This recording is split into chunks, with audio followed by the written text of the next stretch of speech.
Friday, March 5. Welcome to CGN News. 9 doctors at the Mount St. John's Medical Center in Antigua have tested positive for COVID-19. A statement issued by the hospital on Wednesday said 7 of the doctors are recuperating well at home, while the other 2 are receiving treatment at the Infectious Disease Center out of an abundance of caution. Dr. Albert Duncan, medical director, said the growth in COVID-19 cases is placing an ever greater strain on the hospital, and it has very real consequences for the team.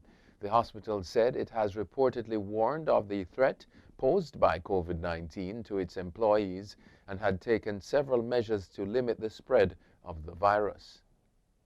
Caribbean American Democratic Congresswoman Yvette D. Clarke on Wednesday introduced legislation in the United States House of Representatives that would allow Caribbean and other Dreamers to earn lawful permanent residence or green card and U.S. citizenship. The Development Relief and Education for Alien Minors Act, known as the DREAM Act, is a proposal to grant temporary conditional residency with the right to work to unauthorized Caribbean and other immigrants who entered the U.S. as minors. If they later satisfy further qualifications, they would attain permanent residency.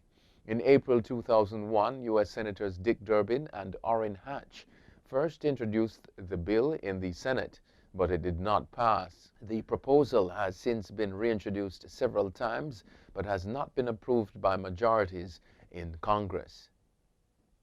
Cuba may be on the verge of a coronavirus vaccine breakthrough, even as cases spike in the island.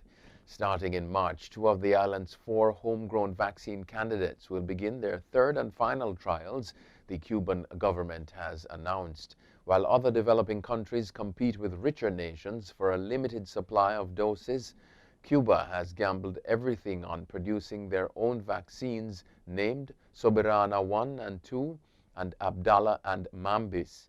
Cuban scientists will start the final trials for their Soberana 2 and Abdala vaccines this month. For much of 2020, Cuba was able to keep the spread of the pandemic under control, but a reopening to international travelers in December led to a surge in cases. A handover ceremony for the Sinopharm COVID-19 vaccines donated by China was held in Dominica on Thursday, a day after the vaccines arrived in the island. During the ceremony, Prime Minister Roosevelt Skerrit said, since Dominica and China established diplomatic relations 17 years ago, the 2 countries have always been true friends. Guyana has claimed on Wednesday that Venezuelan fighter jets had violated its airspace and flown over military and police installations near the border between the 2 countries. Foreign Minister Hugh Todd summoned Venezuela's ambassador Luis Edgardo Diaz-Monclús to register the government's condemnation of the recent violation of Guyana's sovereignty. 2 Venezuelan Sukhoi Su-30 fighters had flown over Guyana's Bang at a very low altitude, it said.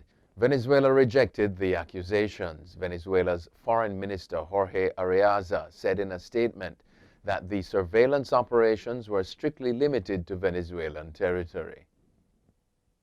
With the University of the West Indies and other tertiary bodies facing financial challenges as a result of COVID-19, the Jamaican government says it will allocate $9.2 billion to help fund the institution in the new fiscal year.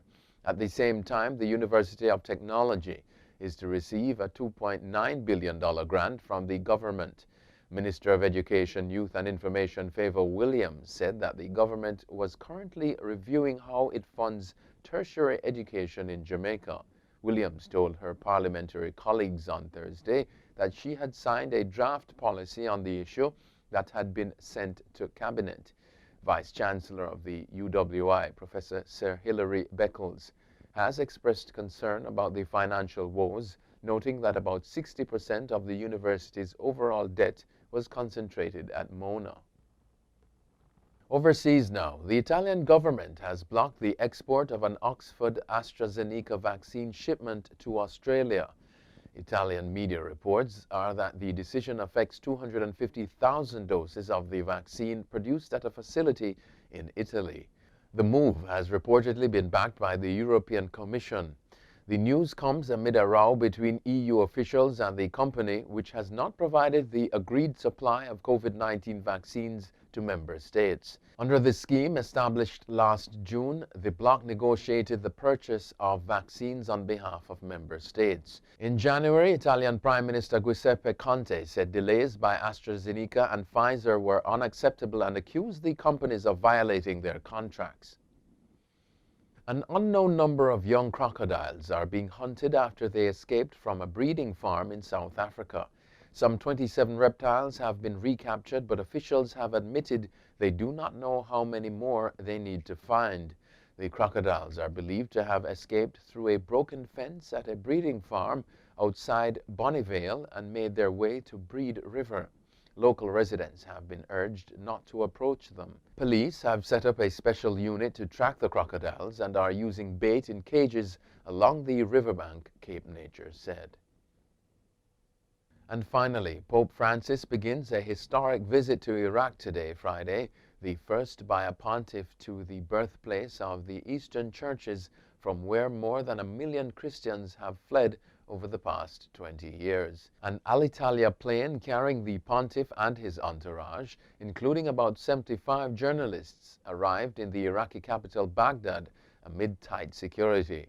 The visit of the Pope has a highly symbolic value given the importance of Iraqi Christians in the history of the faith and their cultural and linguistic legacy dating back to the time of ancient Babylon nearly 4,000 years ago. The systematic persecution of Iraqi Christians at the hands of Al-Qaeda first and then ISIS in more recent years has pushed tens of thousands into diaspora and is threatening the community's survival.